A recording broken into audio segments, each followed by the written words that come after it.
નમસ્તે. દેશ, દુનિયા અને ગુજરાતના આજના તાજા અને મહત્વના સૌથી મોટા સમાચાર મેળવવા માટે આજનો આ વિડીયો અંત સુધી જોતા રહેજો. અને જે પણ મિત્રો નવા છે અમારી આ યુટ્યુબ ચેનલ પર, એમને ખાસ વિનંતી છે, ચેનલને સબસ્ક્રાઇબ ન કરી તો અત્યારે સબસ્ક્રાઇબ કરી લેજો. અને આજના આ સમાચાર જો તમને સારા લાગે તો વિડીયોને એક લાઇક અવશ્ય આપતા જજો અને તમારા દરેક મિત્રો સુધી સોશિયલ મીડિયામાં આ સમાચાર શેર કરી દેજો. અને મિત્રો, ખાસ સૂચના કે તમે અત્યારે જે સમાચાર જોઈ રહ્યા છો એ સમાચાર સોશિયલ મીડિયા હેન્ડલ અને સોશિયલ મીડિયા આધારિત જે સમાચાર અત્યારે પ્રાપ્ત થઈ રહ્યા છે એ પ્રમાણેના છે. એ તમને સમાચાર મળી રહ્યા છે, તો એની ખાસ નોંધ તમારે લેવી.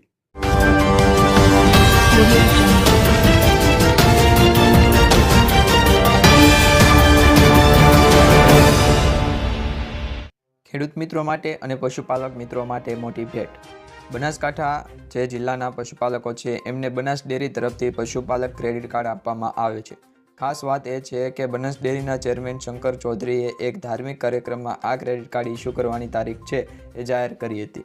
આ ક્રેડિટ કાર્ડમાં પશુપાલકોને 50,000 રૂપિયા સુધીની લિમિટ મળશે અને એ પણ 0% વ્યાજ સાથે. ક્રેડિટ કાર્ડ આગામી 15મી જાન્યુઆરીએ કેન્દ્રીય ગૃહમંત્રી અમિતભાઈ શાહની ઉપસ્થિતિમાં કરવામાં આવશે. એટલે કે આ અંતર્ગતનો એક કાર્યક્રમ ગોઠવવામાં આવશે, જેમાં જે પણ પશુપાલક ખેડૂત મિત્રો છે એમને કિસાન ક્રેડિટ કાર્ડ જેવું જ પશુપાલક ક્રેડિટ કાર્ડ બનાસ ડેરી તરફથી આપવામાં આવશે. અને આ ક્રેડિટ કાર્ડની અંદર 50,000 રૂપિયા છે એ આપવામાં આવશે. એટલે કે 50,000 રૂપિયા સુધીની લિમિટ છે એ જાહેર કરવામાં આવશે અને એમાં પણ 0% છે એ વ્યાજ તમારે ભોગવવું પડશે.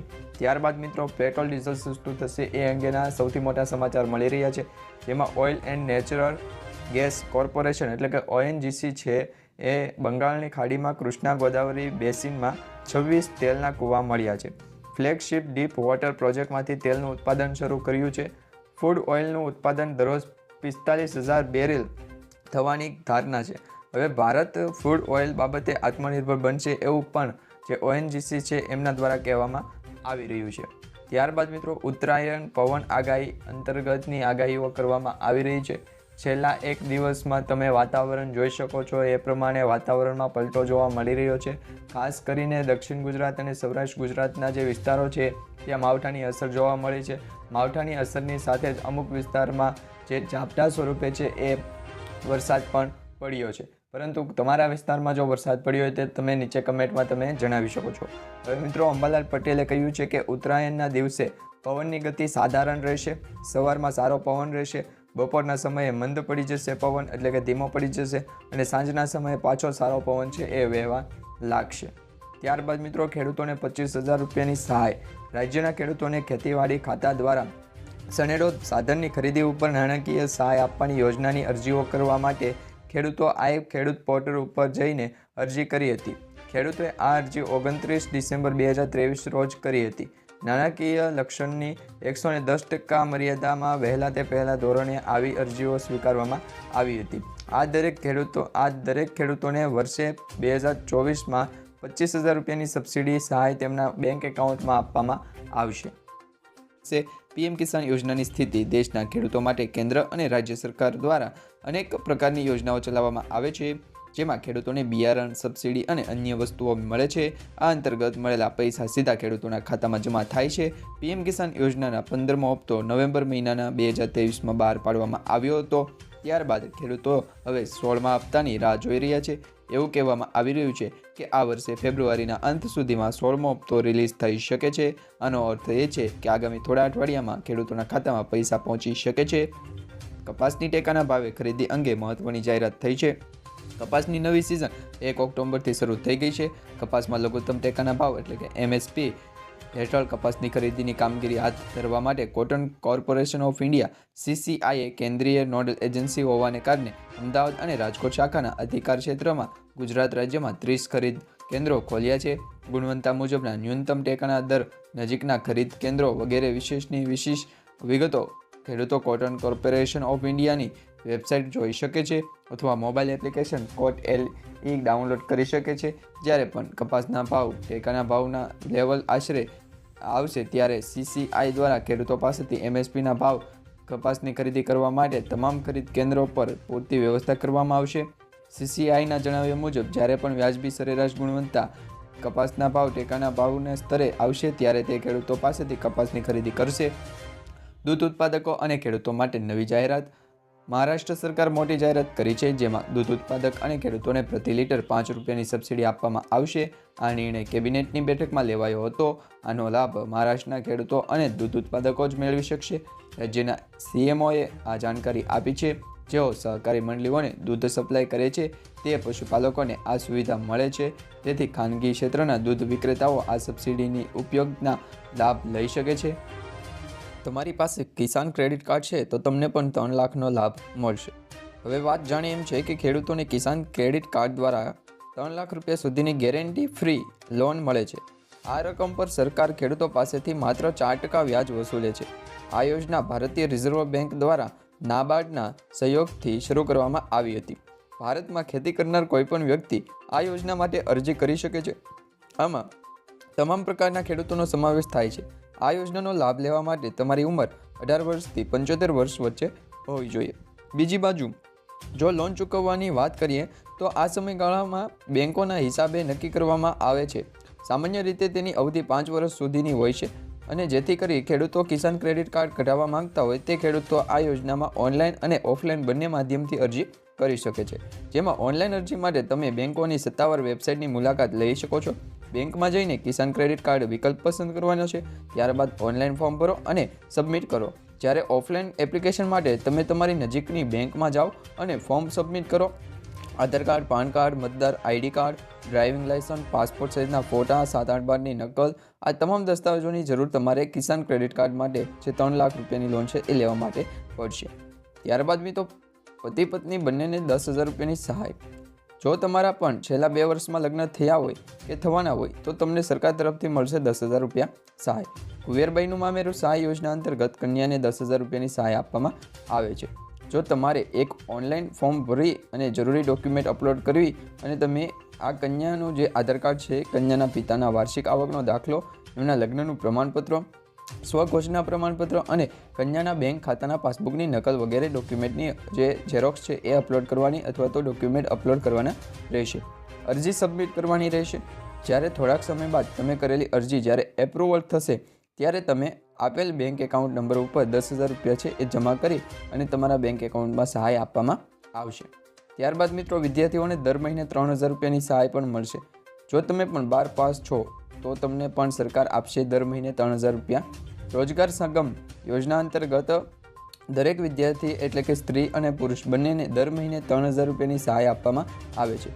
જ્યારે આ યોજનાનો લાભ લેવા માટે તમારી વાર્ષિક આવક 4 લાખથી ઓછી હોવી જોઈએ, તમારા ઘરમાં કોઈ સરકારી નોકરી ન કરતા હોવા જોઈએ અને તમે 12 પાસ હોવા જોઈએ. જ્યારે આ યોજનાનો લાભ લેવા માટે તમારે એક ઓનલાઈન ફોર્મ ભરવાનું રહેશે. જે ફોર્મ ભરતી વખતે આધાર કાર્ડ, 12 પાસની માર્કશીટ, તમારું લિવિંગ સર્ટિફિકેટ, તમારા જાતિનો દાખલો, આ બધા ડોક્યુમેન્ટની અરજી છે એ સબમિટ કરવાની હોય છે. પશુપાલકોને 10,800ની સહાય. પશુપાલન કરતા તમામ ખેડૂતો માટે આવ્યા છે મોટા સમાચાર. પશુપાલન કરતા તમામ ખેડૂતોના ખાતામાં જમા થઈ શકે છે 2700 રૂપિયાનો હપ્તો. ગાયના નિભાવ ખર્ચ માટે સરકાર તમામ પશુપાલકોને આર્થિક રીતે સહાય કરે છે. તે 4 હપ્તા દીઠ ખેડૂતોના ખાતામાં જમા કરવામાં આવે છે. જ્યારે જે ખેડૂત મિત્રોએ પાળોજણમાં ફોર્મ ભરેલા હશે તેવા તમામ ખેડૂત મિત્રોના ખાતામાં 2700 રૂપિયાના 4 હપ્તા એટલે કે એમ ટોટલ મળી અને 10,800 રૂપિયા જમા કરવામાં આવ્યા હશે. કેન્દ્રીય ગૃહમંત્રી ગુજરાત પ્રવાસે છે. કેન્દ્રીય ગૃહમંત્રી અમિતભાઈ શાહ આજે ગુજરાત પ્રવાસે આવશે. ગાંધીનગર ખાતે સાંજે 4 કલાકે 201 નવીન બસોનું લોકાર્પણ કરશે. આ ઉપરાંત તુવેર દાળનું ઉત્પાદન કરતા ખેડૂત તે માટે પાકની નોંધણી, ખરીદી તેમજ ચૂકવણી માટેના પોર્ટલનું ઉદ્ઘાટન પણ કરશે. આગામી 6 તારીખે આગામી જે લોકસભાની ચૂંટણી છે એને લઈને ગુજરાત ભાજપની મોટી બેઠક પણ મળવા જઈ રહી છે. જેમાં પણ ગૃહમંત્રી અમિત શાહ છે એ હાજરી આપે તેવી શક્યતાઓ રહેલી છે. ત્યારબાદ મિત્રો આંદોલન ભારતની ફ્રી જે પરીક્ષા છે એ બાદ પરત મળી જશે. એટલે કે ગુજરાત ગૌણ સેવા પસંદગી મંડળે 4300 જગ્યાની વિવિધ પોસ્ટ માટેની ભરતી બહાર પાડેલ હતી. જેના ઓનલાઈન ફોર્મ ભરવાનું આજથી એટલે કે 4 જાન્યુઆરીથી શરૂ થયેલ છે. ફોર્મ ભરવાની છેલ્લી તારીખ 31 જાન્યુઆરી છે. સરકારના સૂત્રો મુજબ આ ભરતીમાં જે ઉમેદવાર ફોર્મ ભરશે અને પરીક્ષા આપશે તેમને ફી તેમના ખાતામાં પરત કરવામાં આવશે. જનરલ કેટેગરી માટે 500 અને કેટેગરી અન્ય કેટેગરી છે એમના માટે 400 રૂપિયા ફી રાખેલી. ડુંગળી પકવતા ખેડૂતોને મળશે રાહતના સમાચાર. ડુંગળી પકવતા ખેડૂતોને ટૂંક સમયમાં રાહતના સમાચાર મળી શકે છે. ડુંગળીના ભાવમાં ઘટાડો થતાં નિકાસ પરનો પ્રતિબંધ હટાવવાની સરકારે તૈયારી કરી દીધી હતી. ત્યારબાદ ડુંગળીના જે પ્રતિબંધ હતો એ જે છે એ હટાવી દેવામાં આવ્યો અને ગુજરાત રાજ્યમાં તમામ માર્કેટિંગ યાર્ડમાં ડુંગળી પકવતા ખેડૂતો માટે સારા સમાચાર આવ્યા હતા. પરંતુ 8 ડિસેમ્બરે ડુંગળીની જે નિકાસ પર 31 માર્ચ 2024 સુધીનો પ્રતિબંધ લગાવવામાં આવ્યો હતો એ હવે છે એ તમામ માર્કેટિંગ યાર્ડ ઉપરથી હટાવી લેવામાં આવ્યો છે. તો એ પ્રમાણે પણ ખેડૂતોમાં અત્યારે છે એ ખુશી જોવા મળી રહી છે, રાહત જોવા મળી રહી છે. પરંતુ હજી સુધી ડુંગળીના પોષણક્ષમ ભાવ મળી રહ્યા નથી. ખેડૂતોને ડુંગળીના હજી પણ પોસાય તેવા ભાવ નથી મળી રહ્યા. એની પાછળનું કારણ શું છે એ તમે નીચે કમેન્ટમાં જણાવી દેજો. પરંતુ મિત્રો, ખેડૂતોને એક વાત એ કહેવાની કે જે ડુંગળીના ભાવમાં વધારો કે ઘટાડો જોવા મળી રહ્યો છે એ ડુંગળીના ભાવમાં વધારો કે ઘટાડો છે એ માર્કેટિંગ યાર્ડ દ્વારા કે પછી તેમના વેપારીઓ દ્વારા કરવામાં નથી આવતો. ઉપર લેવલે જે માર્કેટ ચાલતું હોય એ પ્રમાણે ડુંગળીના ભાવ છે એ માંગવામાં આવતા હોય છે. પરંતુ તમારે એ અંગે શું કહેવું છે એ પણ નીચે કમેન્ટમાં તમે જણાવી દેજો. ત્યારબાદ મિત્રો, મહિલાઓ માટે પણ આવ્યા છે ખૂબ સારા સમાચાર. કેન્દ્ર ઇલેક્ટ્રિકલ જે વાહનો છે એને પ્રોત્સાહન આપવા માટે કામ કરી રહ્યું છે. તેના ભાગરૂપે ફ્રેમ યોજના 33,000 કરોડની ફાળવણી સાથે લાવનાર છે. ફ્રેમ 2ની આગળની જે કડી અંતર્ગત આવનાર આ યોજના હેઠળ 2 વ્હીલર કે 3 વ્હીલર અને 4 વ્હીલર વાહનો પર સબસિડી મળે છે. આ યોજના 31 માર્ચ 2024ના રોજ સમાપ્ત થશે. મહિલાઓના નામે નોંધાયેલ વાહનો પર 10% વધારાનું ડિસ્કાઉન્ટ પણ આપવામાં આવશે. અને મિત્રો, રાજ્યને 201 નવી બસની પણ ભેટ. સીએમ ભૂપેન્દ્ર પટેલે ગાંધીનગર ખાતેથી 201 નવી બસની ભેટ રાજ્યને અર્પણ કરી હતી, જેમાં રાજ્યના વાહન વ્યવહાર રાજ્ય મંત્રી હર્ષ સંઘવી પણ ઉપસ્થિત રહ્યા હતા. આ સેવાઓમાં વધારો કરાવવા રાજ્ય સરકાર દ્વારા 1 વર્ષ 2023 સુધી એટલે કે 2022 અને 23નું વર્ષ અને 2023-24નું વર્ષ એમ કુલ મળી અને 2812 જેટલી બસ છે એ નવી પૂરી પાડવામાં આયોજન કરવામાં આવ્યું હતું એ થયું. જે પૈકી આજે ગાંધીનગર ખાતેથી 170 સુપર એક્સપ્રેસ અને 31 સ્લીપર કોચ મળી કુલ 201 નવીન બસોનું લોકાર્પણ પણ કરવામાં આવ્યું હતું. ત્યારબાદ મિત્રો, જૂની પેન્શન યોજના શરૂ કરવા માટે એંધાણ પણ જોવા મળી રહ્યા છે. રાજ્યમાં હિંમતનગરના કાકલોન ખાતે જિલ્લા શિક્ષિત સંઘની યોજાયેલ ચિંતન શિબિરમાં અને અધિવેશનમાં પણ શિક્ષણ મંત્રી જે કુબેરભાઈ ડિંડોરે છે એમણે જણાવ્યું કે ભાજપ સરકાર દ્વારા જૂની પેન્શન યોજના શરૂ કરવામાં આવશે, પરંતુ હજુ સુધી તારીખ જાહેર કરાઈ નથી. ભાજપ સરકાર જ જાહેર કરશે એવું પણ કહેવામાં આવી રહ્યું છે. ઉલ્લેખનીય છે કે શિક્ષણ મંત્રીના નિવેદનથી જૂની પેન્શન યોજના શરૂ થવાના એંધાણ અત્યારે દેખાઈ રહ્યા છે. પરેશ ગોસ્વામીની આગાહી. કમોસમી વરસાદને લઈને હવામાન નિષ્ણાત અંબાલાલ પટેલે પણ આગાહી કરી હતી. હવે મિત્રો, તમે જોઈ શકો છો એ પ્રમાણે ગુજરાત રાજ્યમાં હવામાનમાં પલટો જોવા મળી રહ્યો છે. ઠંડીનું પ્રમાણ દિવસે ને દિવસે વધતું જાય છે. તેની સાથે જ ઠંડા પવનની પણ અસર જોવા મળી રહી છે.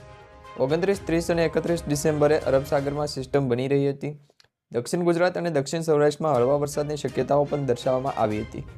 1થી લઈને 5 જાન્યુઆરી સુધી મહીસાગર, પંચમહાલ અને અરવલ્લીમાં માવઠું પડી શકે છે એવી પણ આગાહી કરવામાં આવી છે. ઉત્તર ગુજરાતના કેટલાક જિલ્લાઓમાં પણ